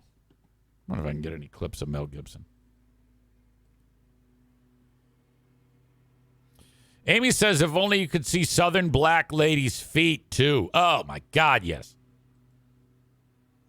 Absolutely incredible. Oh, I don't know if this is going to shed any light on our Mel Gibson. What he is an Australian with an American accent. A down-to-earth, private bloke with a quirky sense of humour. He's also an actor prepared to take risks, and his latest film has to be Mel Gibson's biggest risk of all. Not only does he star as a man whose face is horribly scarred, but for the first time... Hey, hell, I can do this. With a couple, yes. I could do this better? Yeah. Tell me, though, as an actor, what sort of director do you reckon Mel Gibson is? I figure I did an all right job. He sounds zero Australian. The northeastern corner of the United... Just Elton's John. Mate of yours? I don't know him. No, I don't know him. Well, with the way little your bit. career's going, I mean, you could eventually have one of those. Well, you know, actually, his real boat is in another port. You see, that's just Elton's John.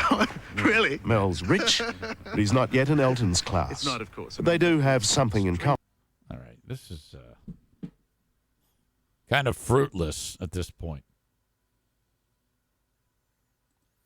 But I think you can say, well, he's kind of, I was half right. Born in the U.S., but moved to Australia. So that's why I thought he was Australian.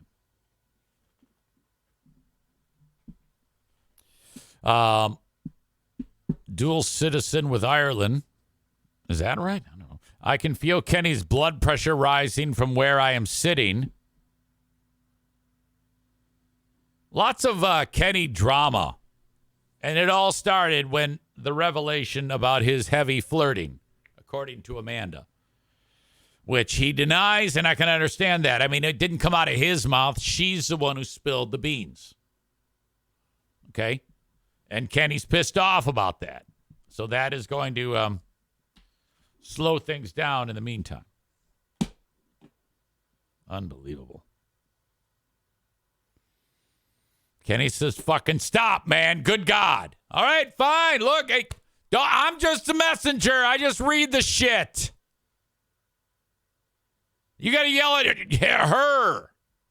You have. You're yelling at everybody. Fucking nuts. Why is everyone screaming at me? Okay, before we get to the asshole of the day, shout out to Excellent Installation. I know you remember the name Jacob Bennett. His flooring company, is now Excellent Installation. So get the flooring installed from Excellent Installation. 616-318-0167. It is the most affordable way to have flooring installed professionally. They've installed flooring in my full basement, and in 2 bedrooms. Absolutely great. 616-318-0167. Fast, efficient, professional. Excellent installation. Flooring can be tricky. Don't fuck it up. You mess up one spot, the whole thing's jacked. 616-318-0167. Save yourself the time and the money of having to do it twice with Excellent Installation. 616-318-0167. Also, for your home, it's important to have a mortgage. Getting pre-approved for a mortgage, and this can be from anywhere in the United States. You need to call the Mario Flores Lakeshore team of Van Dyke Mortgage. 231-332-6505. That's 231-332-6505. Get pre-approved today for your mortgage. You know, and mortgage rates aren't going to be this high for that long, but not every person who does mortgages is going to let you know, hey, you've been paying 7% interest for the past year and a half, the interest rates are down now. Mario Flores' Lakeshore team of Van Dyke Mortgage makes sure you're aware of all the changes in the industry so that you can get in an even better mortgage when the rates do fall. Reach out, get all the information you can, find out for yourself. Bang on the door of the Mario Flores Lakeshore team of Van Dyke Mortgage, 231-332-6505. All right. Yesterday's asshole of the day, just because, was our pal Free Beer. Today, brought to you by TC Paintball, we need a new asshole of the day.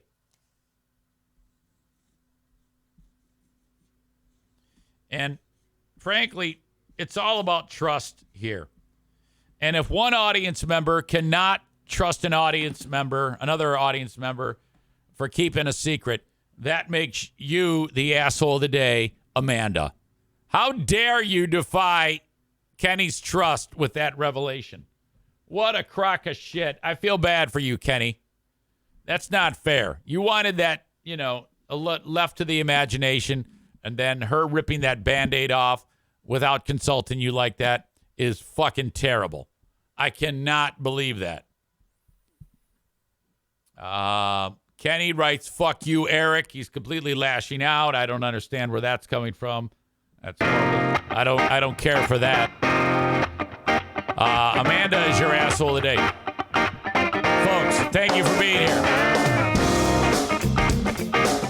You are awesome. I will talk to you on the Patreon. Actually, I have Smarter Than a Former Drug Dealer trivia coming up at 10:30 with Dale.